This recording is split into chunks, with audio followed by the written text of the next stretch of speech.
All right.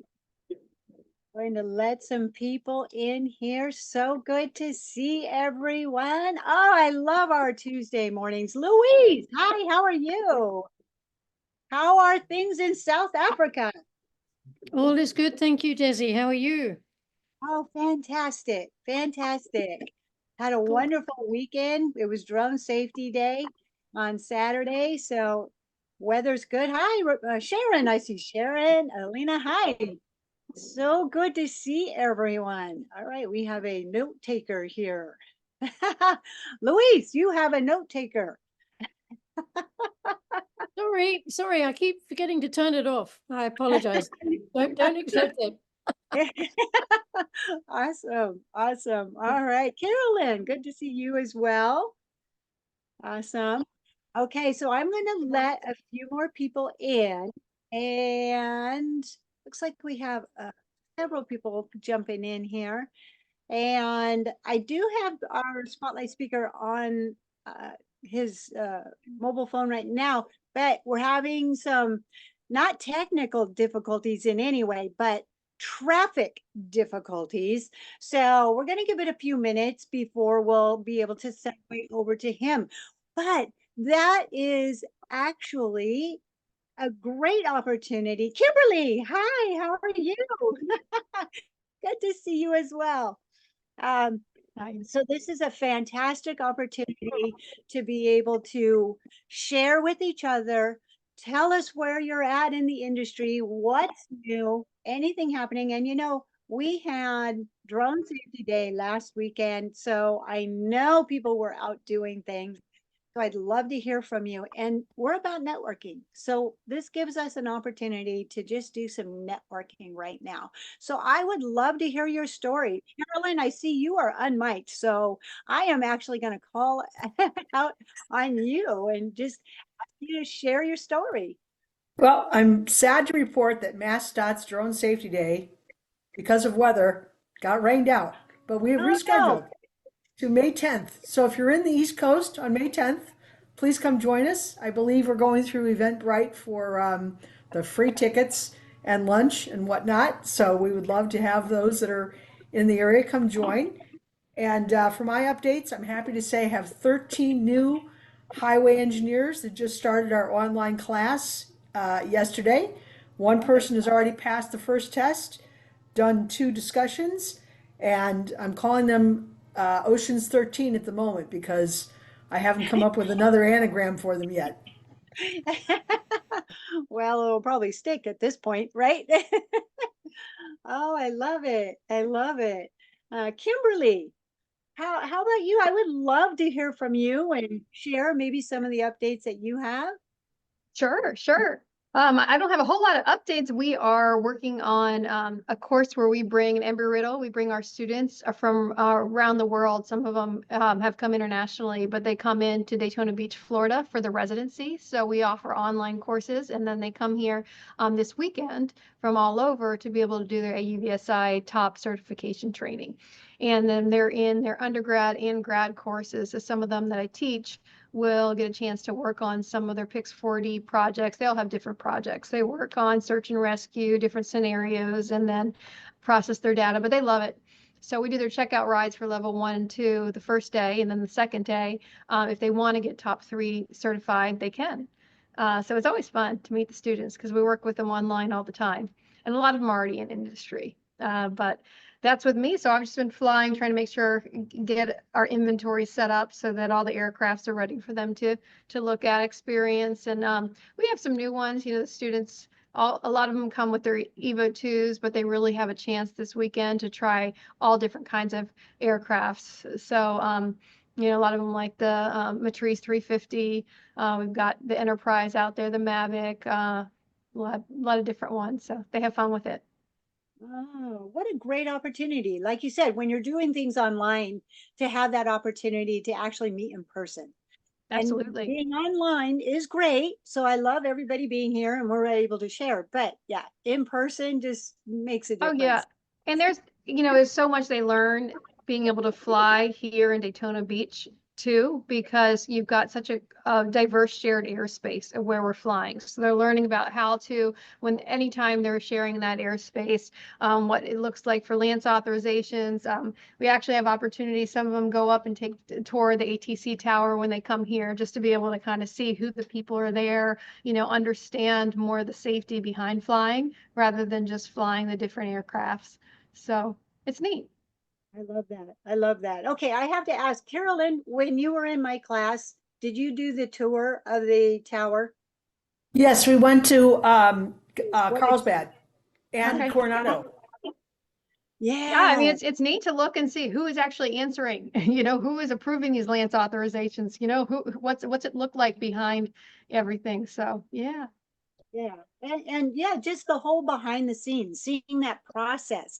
And when it's on such a mass operation of larger airports, the process of handing things off to the next person, you know, and yeah, just that Oh whole yeah. process is amazing too. And you know, the air boss who's behind it, because typically one residency will have about 35 aircrafts in the air all at once. So I think that whole flight planning is really important for students to know what they're doing.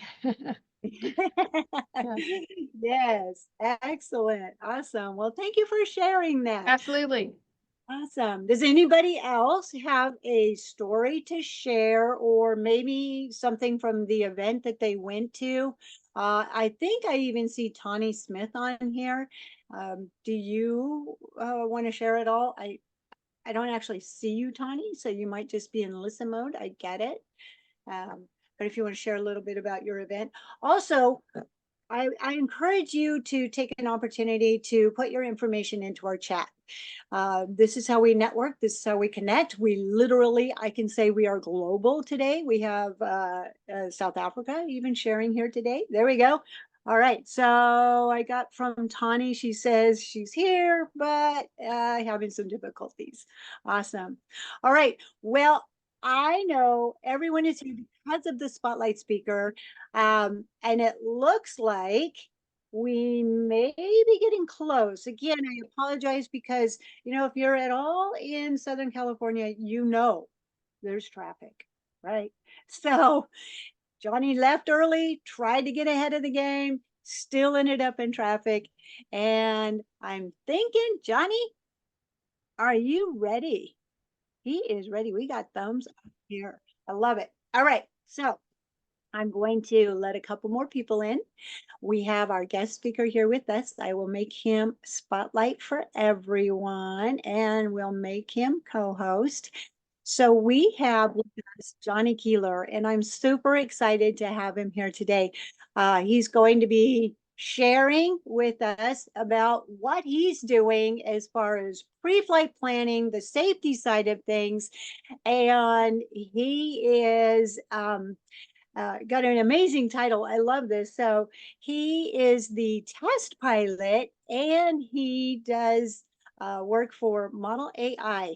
And so he is definitely going to have some safety measures in place because I love this part. You have to expect the unexpected. When you are running integration and testing out new equipment, you really have to be prepared. So I'm super excited to have Johnny here with us today. And Johnny, I am going to turn it over to you. First, tell us a little bit more about your background, how you got where you are today. But we don't hear you. There we go. All right, hello.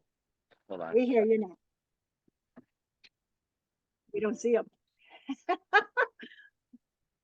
Okay. Can anybody hear me? We can hear you and now we see you. Okay.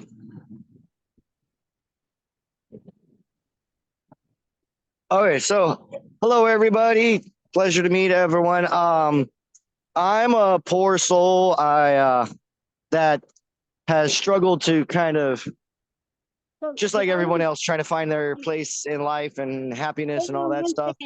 And I started out military brat, martial artist, got myself into all sorts of sports, graduated high school, got into construction, and that ended up being kind of a stepping stone towards architecture, which I ended up getting an architecture degree.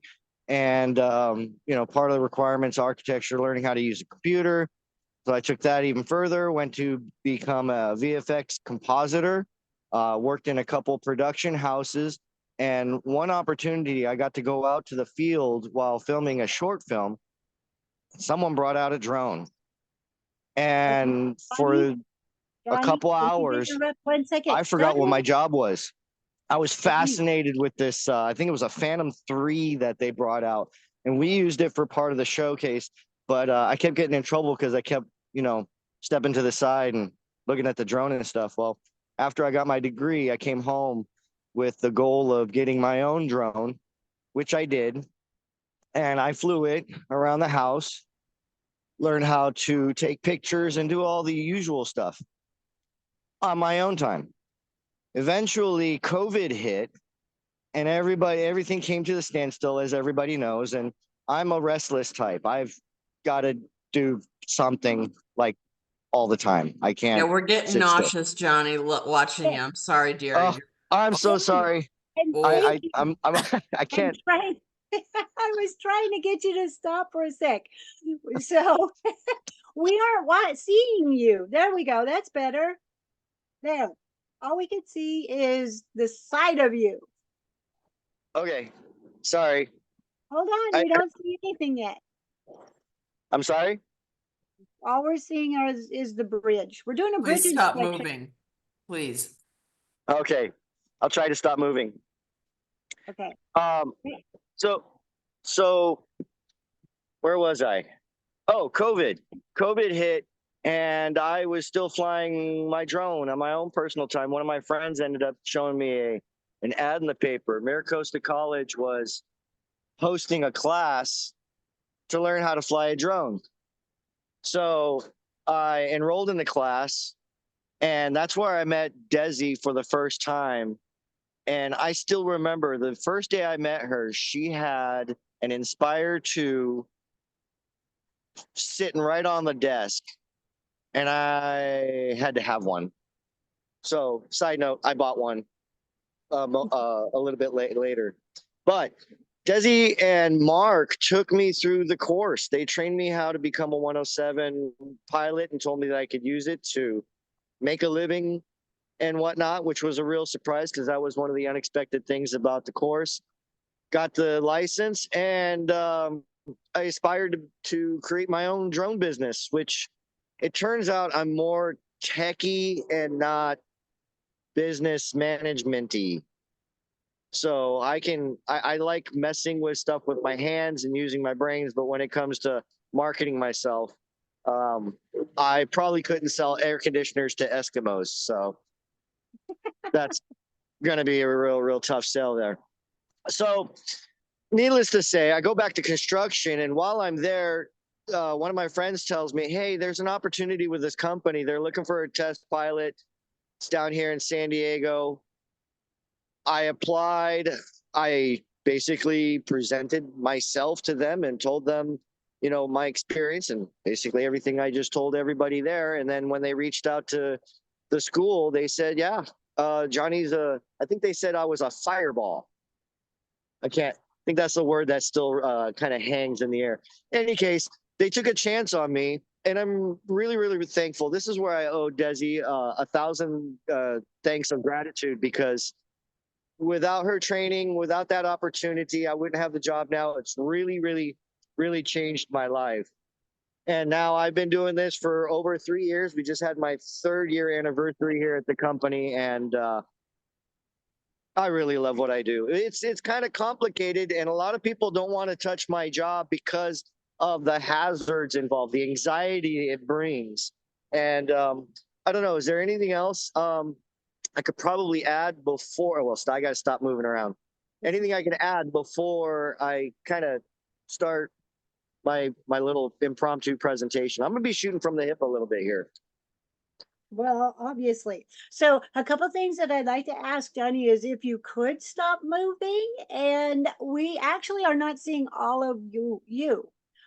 Yeah, I can't hear. My headphones didn't work, so I don't know what the deal is. Okay. I was Okay. And now I'm trying to use here. Let me see. I'll go inside the car. Give me a second. Sorry. Okay. So, this is a really good time to say that we are all human. And my networking is all about being real, being out there.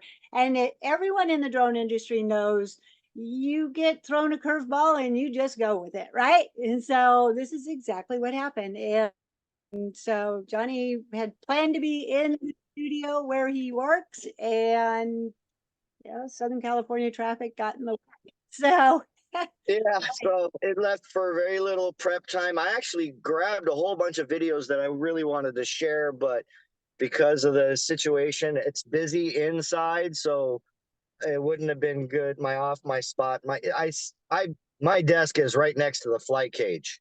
So while I would have been trying to do this presentation, you would just hear drones and drones and drones flying in the background, which, some of them are quiet, some of them are pretty loud.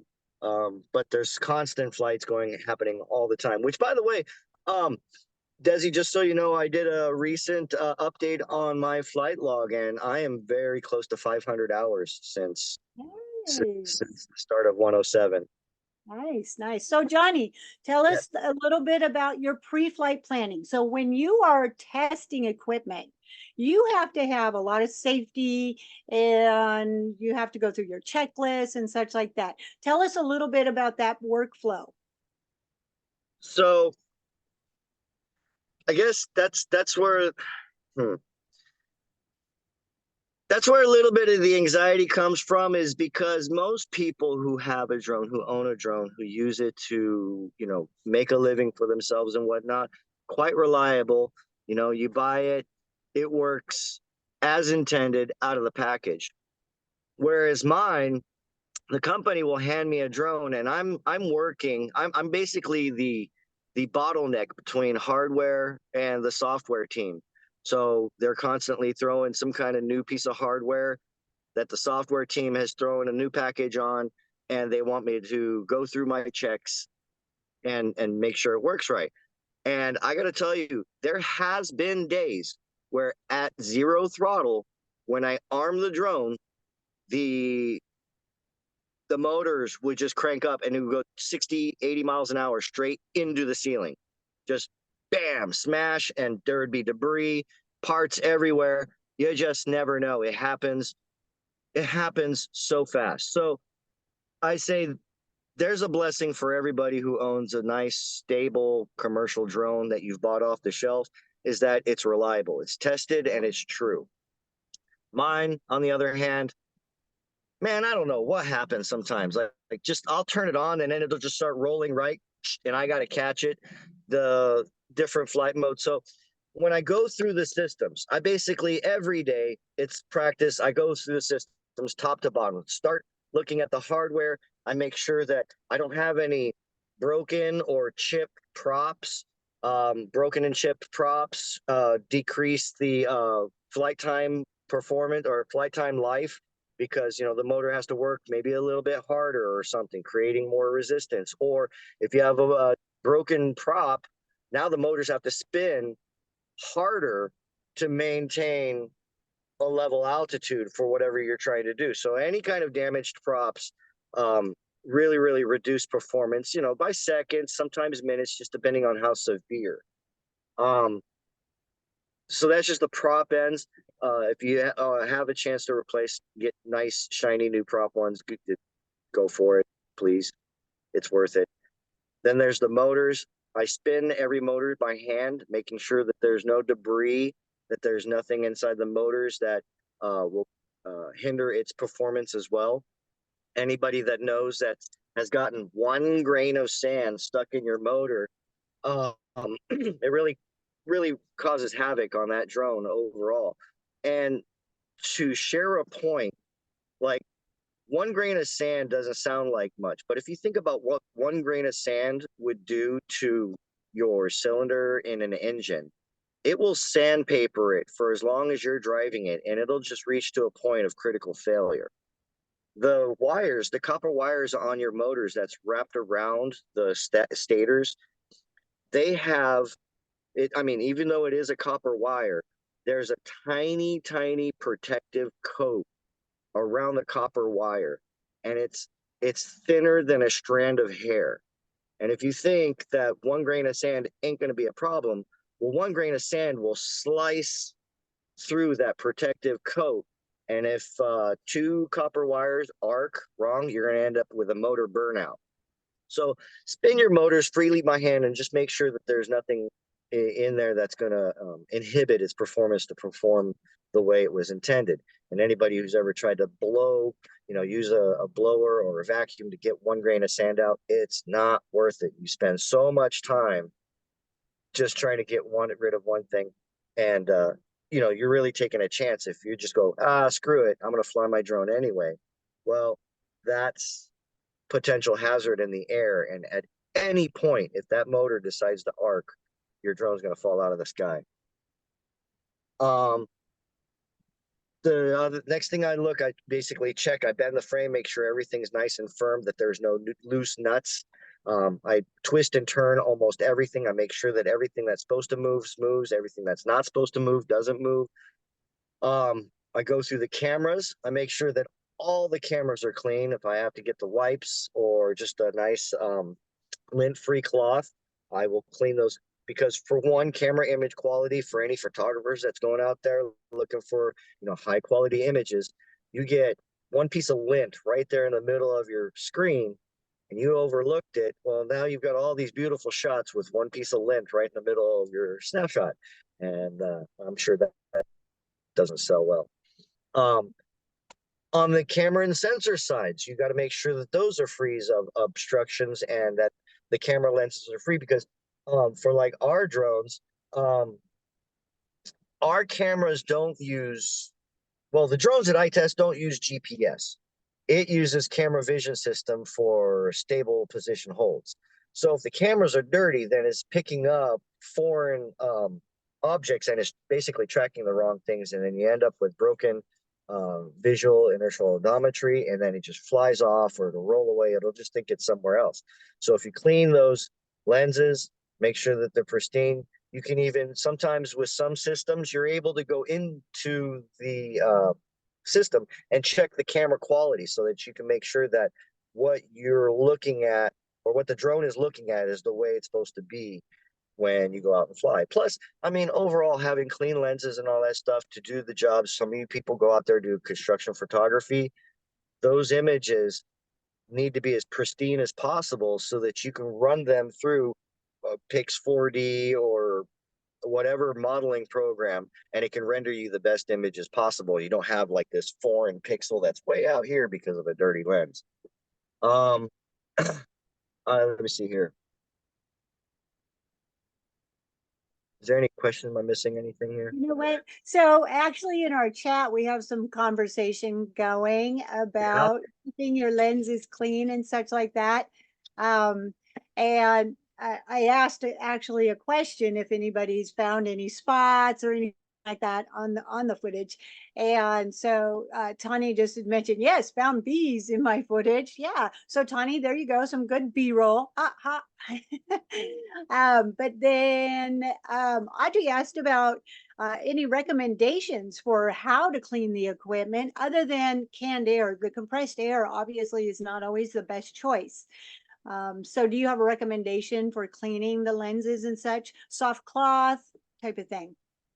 Yes, soft cloth. Use a lint-free cloth. Usually if you go to Walmart, you can buy one of those lint-free cloth. They give you like a 2x2 or 3x3 inch square.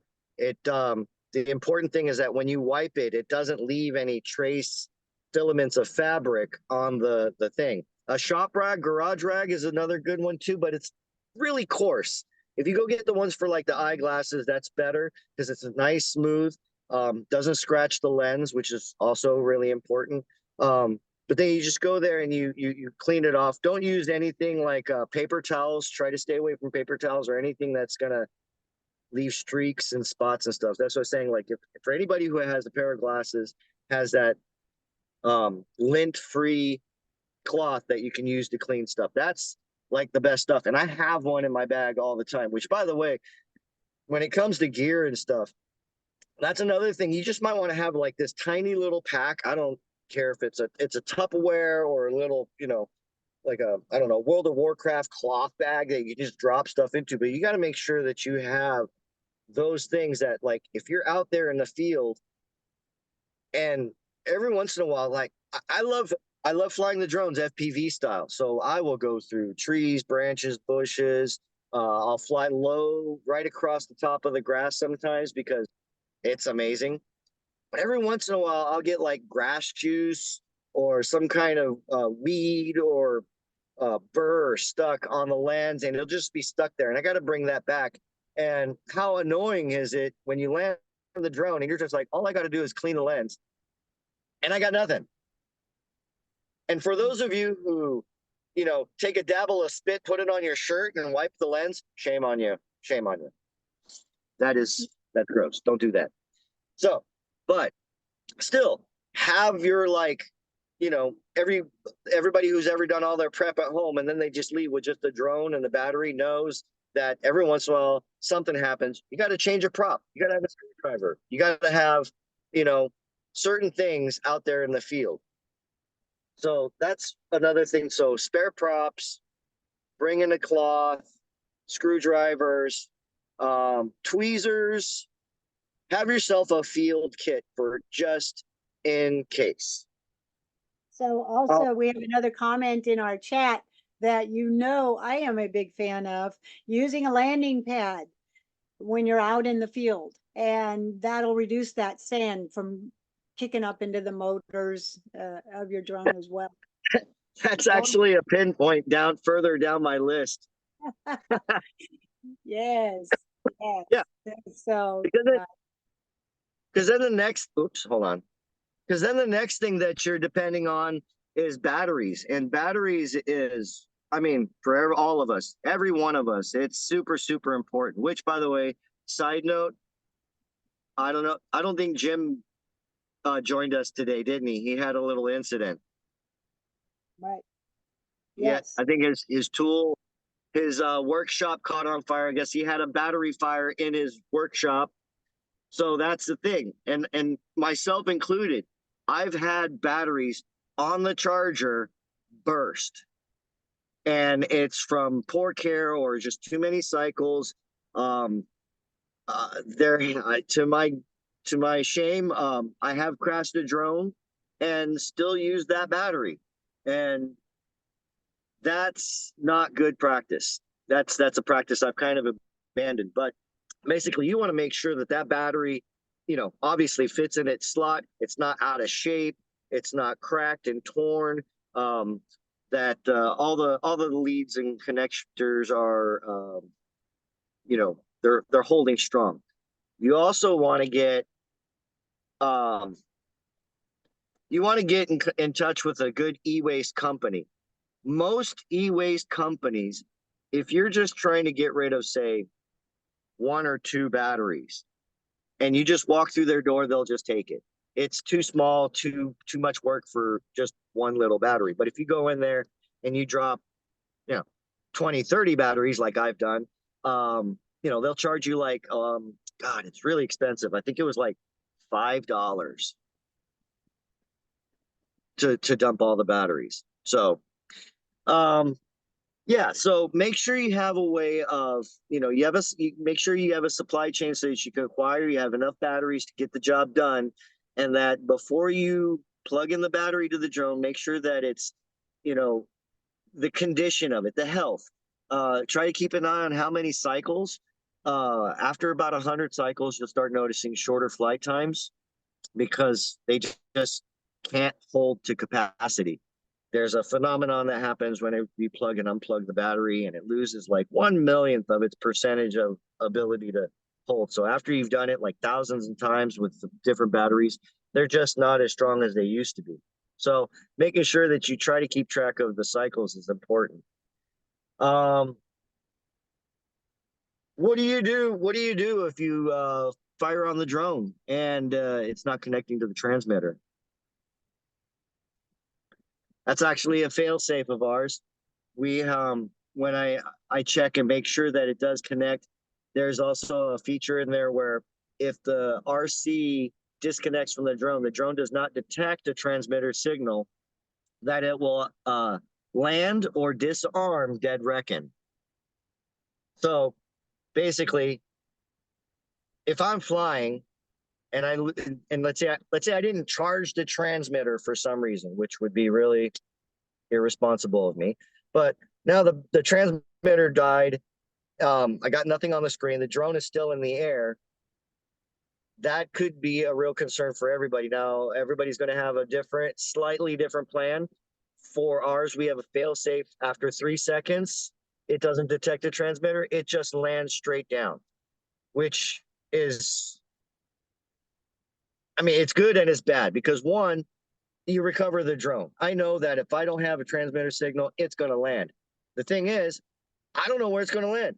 It could land in a river, it could land on the freeway, it could land on top of a skyscraper, in which case I have to be aware enough and hopefully responsible enough to be able to recover that drone somehow.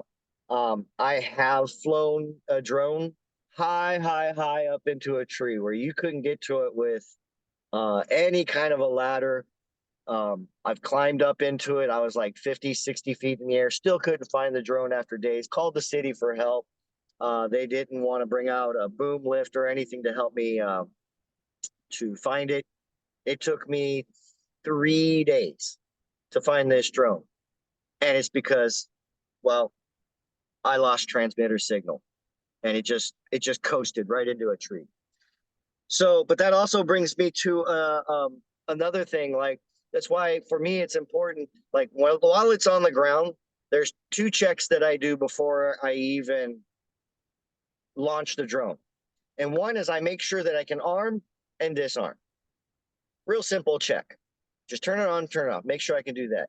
And if the drone has a kill switch, which not all our drones have kill switches, I make sure that I can kill it if it does. When I have that kind of control, then I'm good to do the next flight, which, let's see here. Taking a look around hazards, blah, blah, blah. So everybody knows to look out for treetops, power lines, birds, coyotes, wolves, rattlesnakes. I've actually been to a site where we're right where we set up. We were feet away from a bunch of rattlesnakes. So it's important to walk your site and make sure that you know what's around you. And the kind of ground conditions, of course, will help you understand what kind of launching conditions you have. Yes, a landing pad is preferred. The bigger, the better. I prefer. I think I have a 48-inch. Come on, I can't forget the name. I forgot the brand, but I got a 48-inch one because I fly drones of all sizes. I've actually flown an inspired flight. That thing is about 24 to 28 inches in wingspan. It's pretty big, 30 something. And the whole thing weighs like 50 pounds, but I needed a landing pad to support that. A majority of my flights are from like mid-sized drones that weigh anywhere between 1,000 to 1,300 grams. So now when of course, weather, class airspace, I'm sure we're all familiar with that. I'm not going to beat that down. But I also practice something that I describe as what's called direction and force safety initiative. For those of you who go and put down their drones willy-nilly and then launch, I consider that unsafe because it was taught to me that orientation, as we all know, is extremely important. So what I do is I put down the drone on the ground and I keep telling myself direction of force safety initiative, which is short for DESI. And it makes me remember to point the drone away from me when I launch and when I land. So that is something to. Okay, I didn't know that. Yeah, We have a new one out there, huh? I made that up in the 107 class and I've stuck to it. Ever since Anthony, he put the drone down backwards and he launched it and pitched forward and the drone came straight at his face. Yeah. Ever since I've seen that, never. I will always make sure it's facing away from me when I launch and when I land. Good. So Rule of thumb. now it comes down to we go out and we definitely fly, and I'm not always alone. I would say 80% of my flights I'm out by myself, namely because my role in the company is primarily pretend customer. That's my first role. If I'm you buying the drone off of the website and I ship it, you know, when you pull it out of the package, there's certain expectations. You want it to work. You want everything to work the way it's supposed to work. So I'm the guy who's supposed to be like, okay, basically I'm pretend customer. I come in and I grab the software package, which gets upgraded every night. All these guys are working every day to upgrade the software and make it better and better and better. One day I'll come in and I'll be like, I'll turn the drone on and pass all the pre-flights, and I will arm the drone. Props are spinning, great. I will go 100% throttle and the drone won't even get off the ground because they did not give maximum RPMs enough a good digit.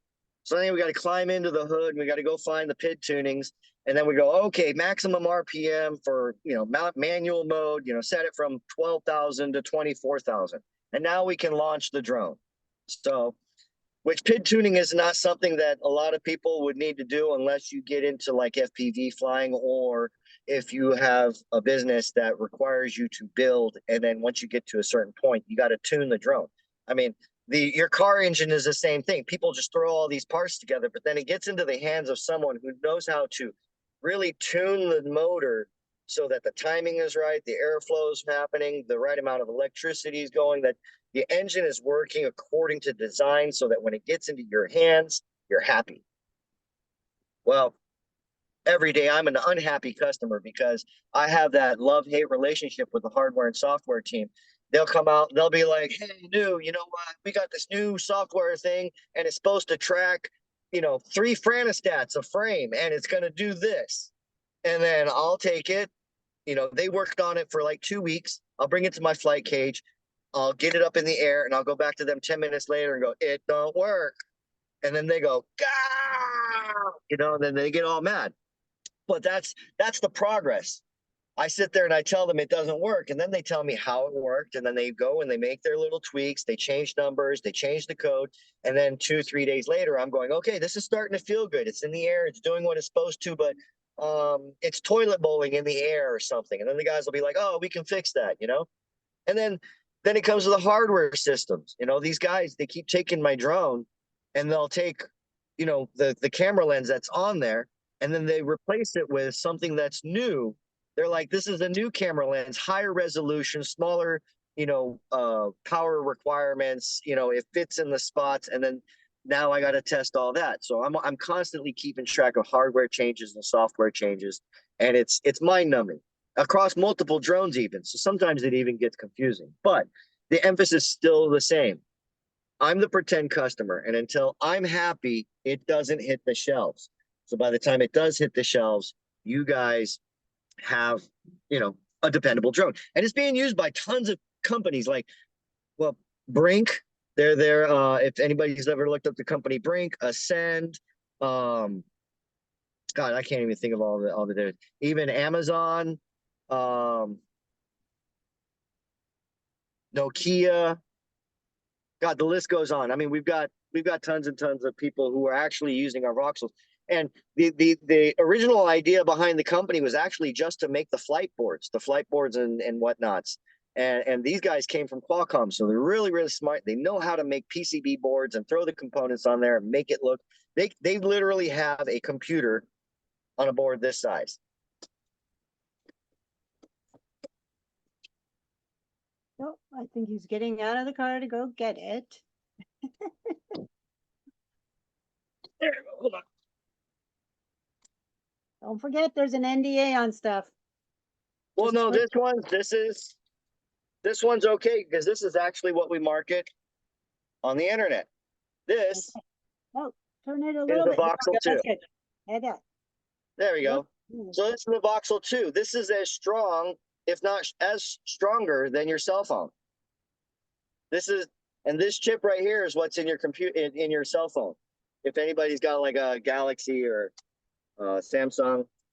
But yeah, So they put that in there. And then the company was just like, well, you say your stuff works, prove it. And so they took on the challenge and they got together and they put together a small drone. They got it to work. And then when they presented it to them saying, hey, you know, we got it to work. And they're like, great, we'll take a bunch of those. And they said, well, how many boards do you want? They said, no, we want the drones. So the board company metamorphosized into a drone company based on the consumer demand.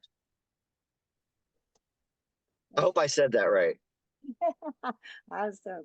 Awesome. Right? Like they started out just burgers, but people wanted burgers, fries, and drinks and the whole deal. And you know, this company basically turned into a drone company. And now our drones, by the way, big news for us, we just hit the Blue UAS list. So all our stuff is government and American approved and all that stuff. And that includes not only the flight board, the systems, the transmitter, and we are working on the visual transmitter system and whatnot. So like pretty soon, every single component in the drone is going to be all American. So, but what's important is that we hit the blue, we met the Blue UAS requirements. So, where was I? Shit. Sorry. So, okay. Remind everybody we are live, okay? So, couple other things. So now it gets down to sharing airspace.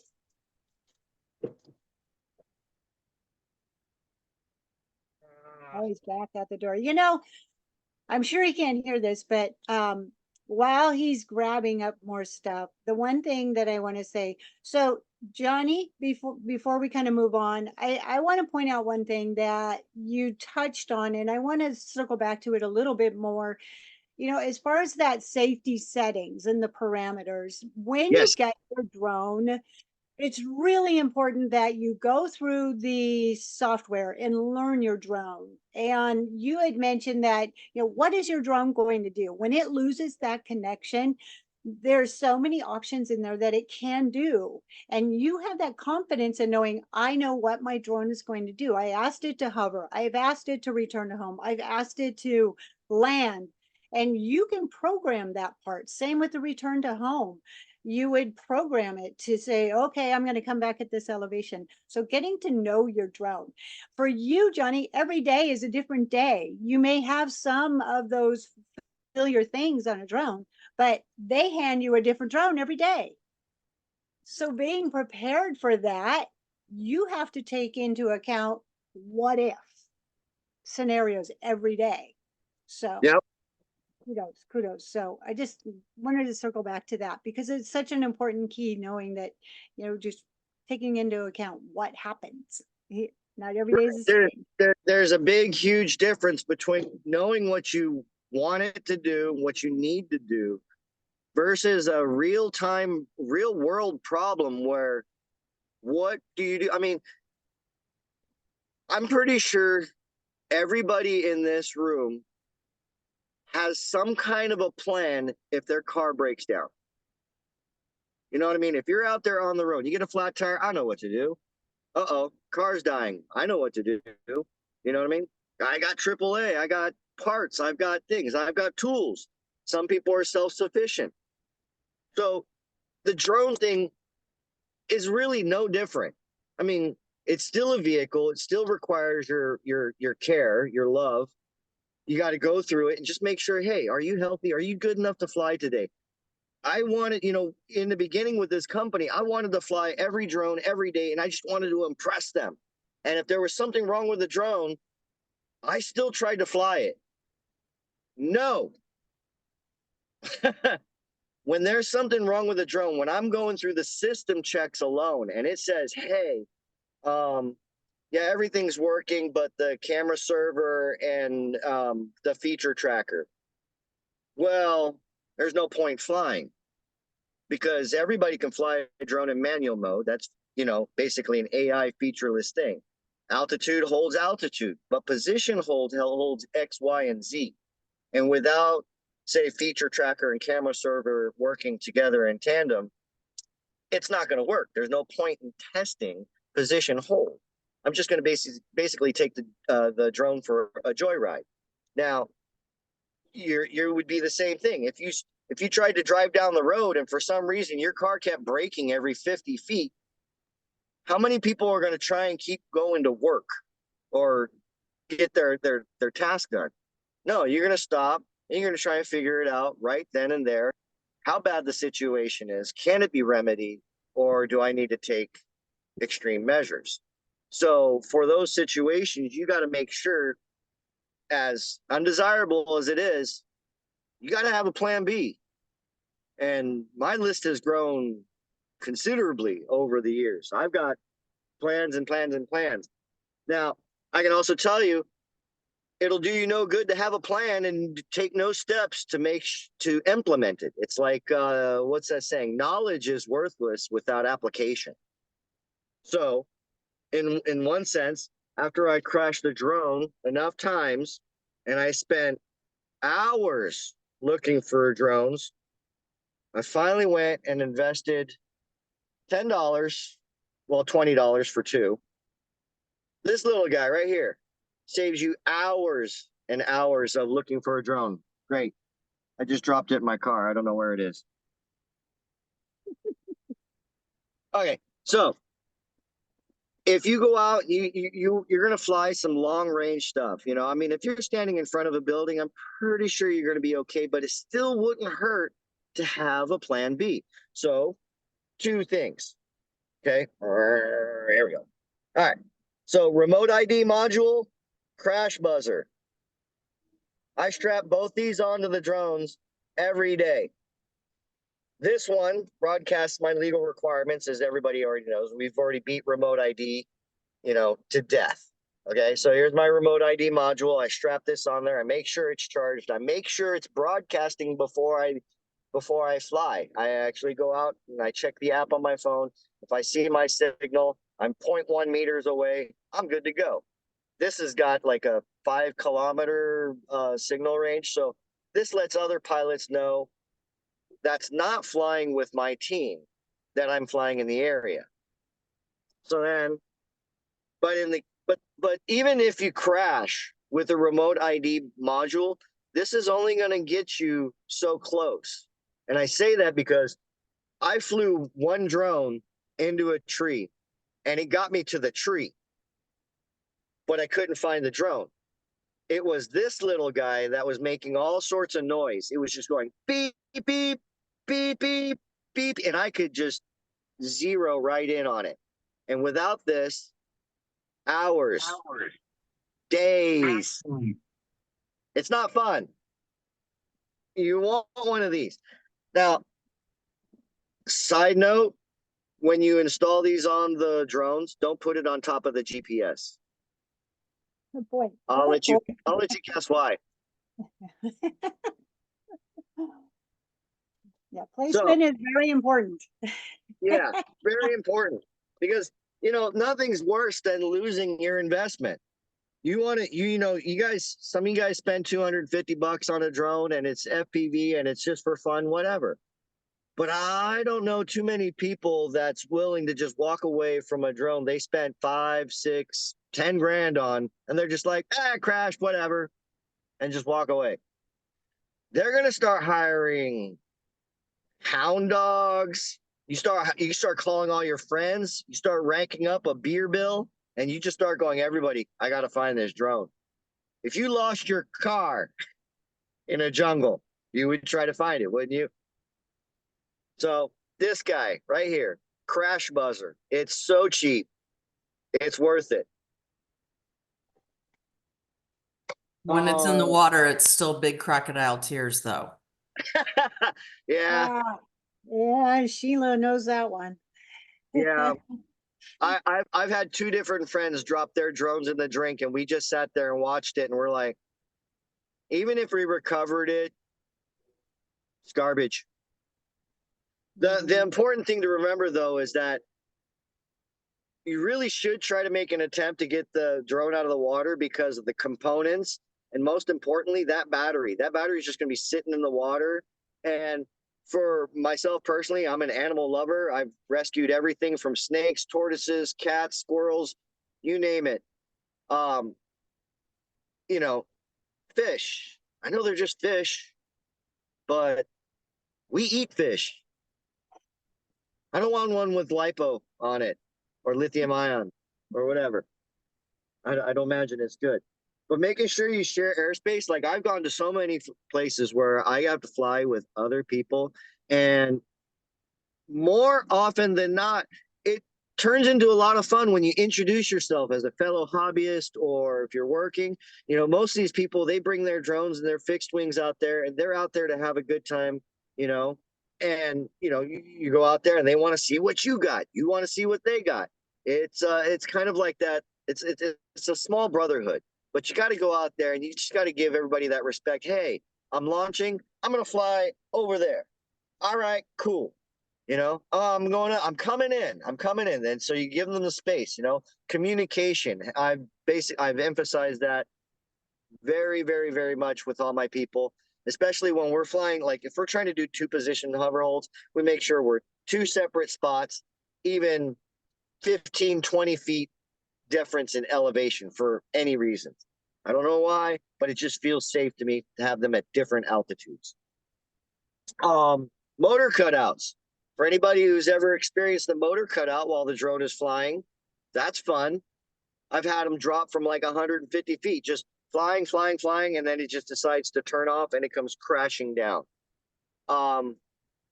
Those are possible.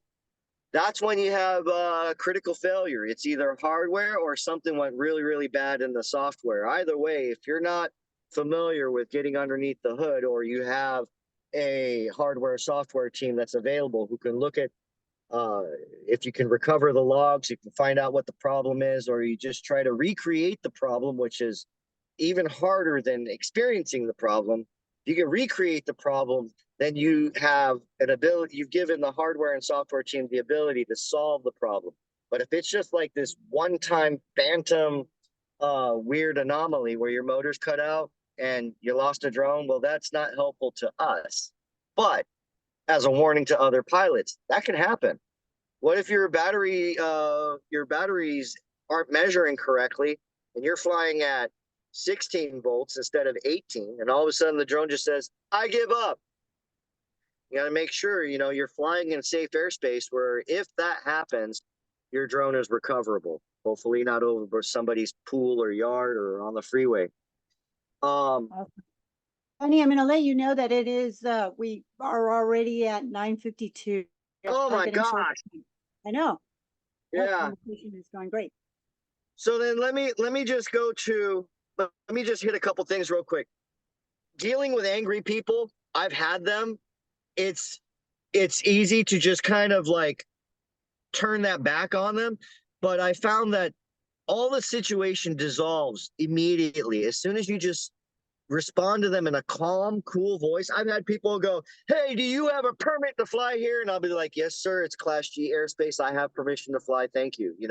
And they'll just be like, I don't know how to argue with this guy, so I'm going to keep walking my dog. So that happens. I've had some person come up and he tried to take the transmitter out of my hand. I've actually got a video of me being harassed by a guy, and I just kept telling him, keep my distance, just stay away from me. Just keep your distance and stay calm and cool. Don't meet anger with anger. That's the worst thing you could do, and just be defensive. And lastly, when I am done with every flight, I make sure I practice campground rules. I look around and I leave that place in the same condition or better than when I got there. I make sure that it's clean, that I'm not leaving any trash, nothing. And then, of course, there's the rally and review. If I went out and I flew with a team before we leave the site, we all get together and we talk about, hey, how was this? How was this flight? How was this? Gather the data and make sure that all the drones are operating for everybody's unanimous about, how things are going. And if there's a problem, we address it, and then we bring it back to the office and attempt to fix it. Oh my God, I need more time. Desi, how far can we stretch this? Another half hour?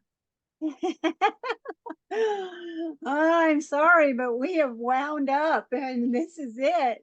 You would have to go back to editing the videos. Yes, What's right, that? right. Good point. You know what? Thank you, Sheila, for Let's have a reminding me. part 2. Part two. There we go. But I just do want to, oh, there we go. They said part two, question mark there. So I do want to do one shout out, because if you have been following the Coffee Connection for the many, many years that we have been going, thank you. Thank you very much. But Johnny is the one who always did the edits before they were posted. So we're online live, and it's done a little bit different. So this is his first year of having a little freedom. But Johnny, thank you for all those years of doing all of the editing that you've done. You know what's funny, Desi, is all the video edit time turned into landscaping yard work now. So I don't know if that was a good trade-off. Yeah, funny how that is. All right, well, there's a bunch of comments going into our chat about thank you for sharing with us today. Thank you for sharing your experience. And Johnny, I do, you're your wealth of knowledge, and so I'm glad we had the opportunity to hear from you and for you to share just your My work. pleasure. I'm glad after all this time I was finally able to, like, I think for me to be a legitimate spokesperson, especially on the side of safety, I needed just a little bit of time to gather a bunch of real world experience, because now I'm literally speaking to everybody from the heart. It's not just the companies, like the company's effort is phenomenal and it's great and all that stuff, but this is a meeting between pilots to pilots, and I'm just sharing my experience with everyone. So, because I know everybody can relate, because once I start talking about like VIO and IMUs and TCP connections, and the people are gonna start falling asleep. And personally, that's why I don't do software. It's kind of boring. So Johnny, I did put your email into our chat. There has been a couple people saying they wanted to reach out to you. So hopefully you can make that connection with others as well. All right. Yes. Yes. And Sheila says, save the chat. Yes. Save the chat. A lot of great information in there. So thank you. Thank you, Johnny, for sharing with us today. Thank you, everybody, for coming and sharing. Next week, we have Miriam with Drone Life sharing. So that's another good one next week. So, all righty, everybody, have a wonderful day. Get out and fly and have fun. All Be right, safe. bye. Thanks, Johnny. All right, Cheers. bye. Oh, Desi.